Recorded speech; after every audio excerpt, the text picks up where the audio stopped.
한인타운의 한 호텔 앞. 정부 허가가 있는 택시들이 줄지어 대기하고 있지만 불법 택시가 손님들을 낚아채갑니다. 소비자 입장에서는 싼 요금이 좋기도 하지만 사고 발생 시 책임을 지지 않아 그야말로 사회에 필요하긴 셈입니다. 개인 용도의 자동차로 택시 영업을 했다라는 게 밝혀진 보상을 안 합니다.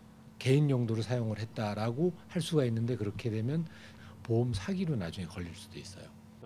불법 택시는 해가 지면 부르는 것이 요금이 되고 장거리를 갈 때 그야말로 택시 요금은 기사 마음대로 변한다는 것입니다. 3불이면 3불인 거지. 12시 넘었다고 5불 달라 하고.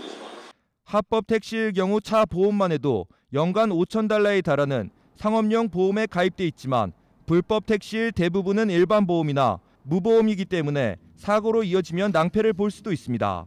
굉장히 큰 사고가 났는데 불행하게도 이제 탑승자는 이제 중상을 입었고 운전자는 이제 현장에서 도주를 해서 차를 버리고 도주를 해서 어디 아무 곳에서 보상받을 수도 없고 그런 결과가 초래했던 사건이 있었는데 불법 택시 기사들은 전화를 받고 택시를 보내주는 회사 측 일명 베이스의 20에서 30% 정도의 수수료를 지불해야 합니다.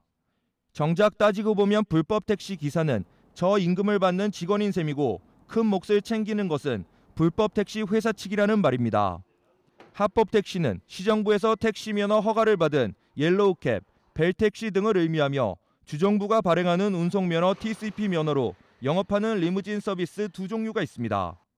불법 택시 회사 측은 광고를 내기 위해 택시 가운데 차 한 대만 주정부 허가를 받아 당당하게 주정부 허가가 있는 택시라고 광고를 내 일부 소비자들이 뒤통수를 맞는 일도 적지 않다고 합니다.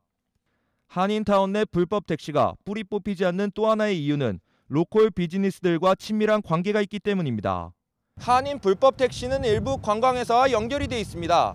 만약 여행 패키지를 구입한 손님이 공항에 가거나 도착했을 때 관광회사 측은 불법 택시를 보내고 수수료를 받는 형식입니다.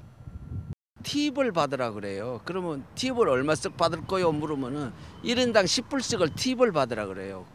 40불을 운임으로 지하고 10불을 도로 기사들이 회사 측에다가 개어냉기고 자기들은 운임이 없는 거예요. 한인택시협회 측에 따르면 한인타운에서 운영되고 있는 불법 택시는 약 500에서 700여 대로 추산되고 있는 가운데 가면 갈수록 점점 체계화되고 있다는 것입니다. 내일은 불법 택시 기획 두 번째 시간으로 불법 택시가 타운에서 불법적인 행각을 벌이는 용도로 사용되는 부분을 보도해 드립니다. LA팀 프라임 뉴스 이삼현입니다.